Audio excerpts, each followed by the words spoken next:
Man, they real man, not with the gay shit. You niggas sick and gross me out, transforming into a bitch. I don't want that dirty pussy, little mama. I ain't spending or a trick. Don't need you to put me on. I put myself on. Just came up on another lick. Bills paid, belly full, in lack for nothing. Nigga, do me, stay in my lane. Fuck trying to be another nigga with nothing.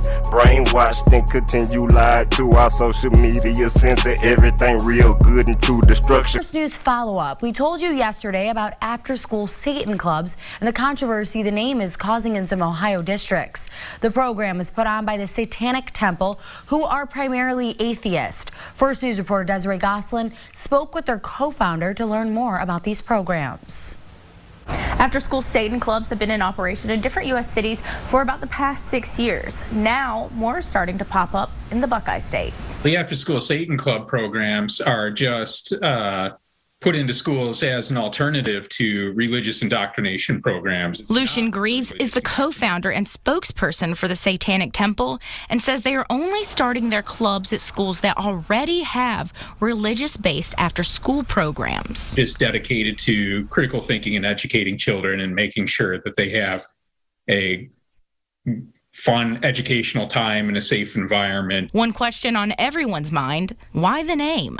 If we called it something else and then ran this club as the Satanic Temple, and then people found out after the fact that this science-based or critical thinking-based club was in fact run by Satanists, then I think we would have a real outcry. While there aren't any after-school Satan clubs in the Tri-County area or Mercer County, they could be on their way.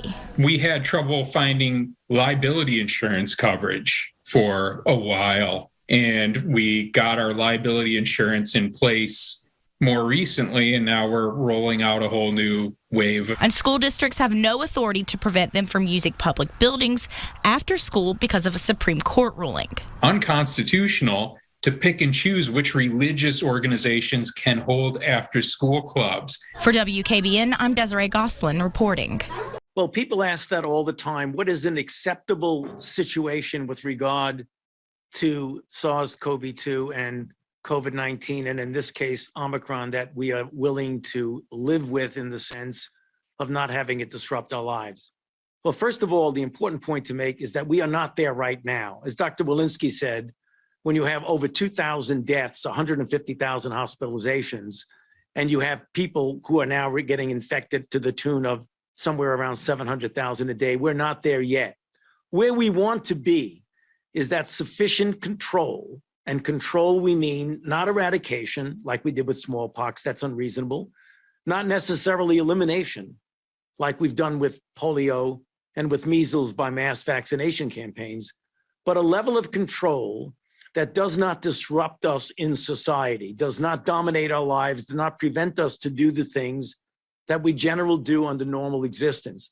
That would be a level of infection, but more importantly, concentrating on the severity of disease, hospitalizations and deaths that fall within the category of what we generally accept. We don't like it, but we accept it with other respiratory viruses. We want to make it low enough so that it doesn't disrupt our capability to function in society in a relatively normal way. To the latest on the crisis with Russia over Ukraine. The U.S. delivering a formal written response to Russian demands as it takes measures to bolster NATO allies and Ukraine's military. Our senior foreign correspondent, Ian Pennell, is in Ukraine. Good morning, Ian.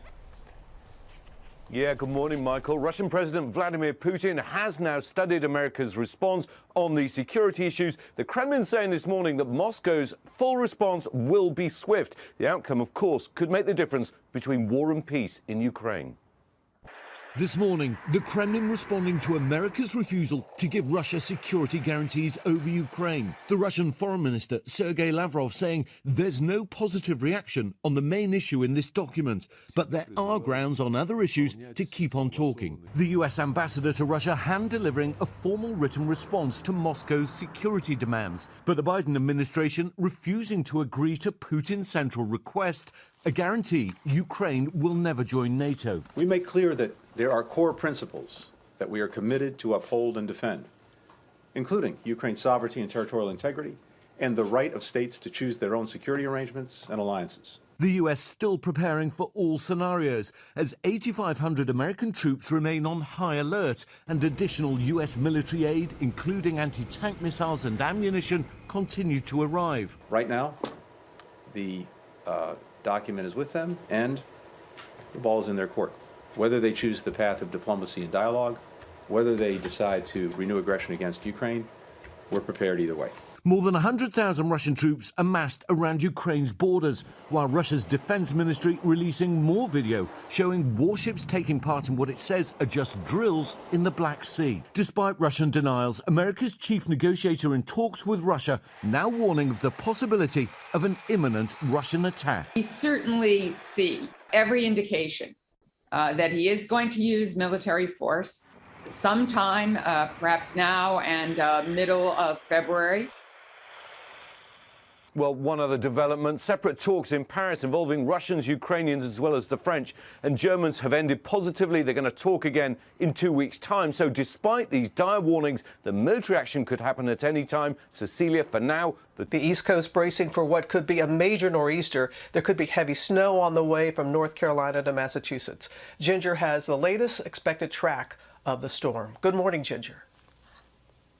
Robin, good morning to you. I'm going to go with the old school 5 W's on this, the who, what, when, where, why. So let's start with who. Go into the maps here. We've got winter storm watches from Nags Head, North Carolina, right through Lawrence, Massachusetts. We're going to skip over what, because I got to show you that in a bit. But the where and when, right? That's important. And so we'll time it out for you. It's Friday night through Saturday when the bulk of the impacts start. And it's going to be coastal. That's when the heaviest snow comes in. It's really after midnight into the early morning hours of Saturday. If you have travel on Saturday up to Boston, this could be a problem. By Saturday night, it starts to sneak off into the ocean and into Maine.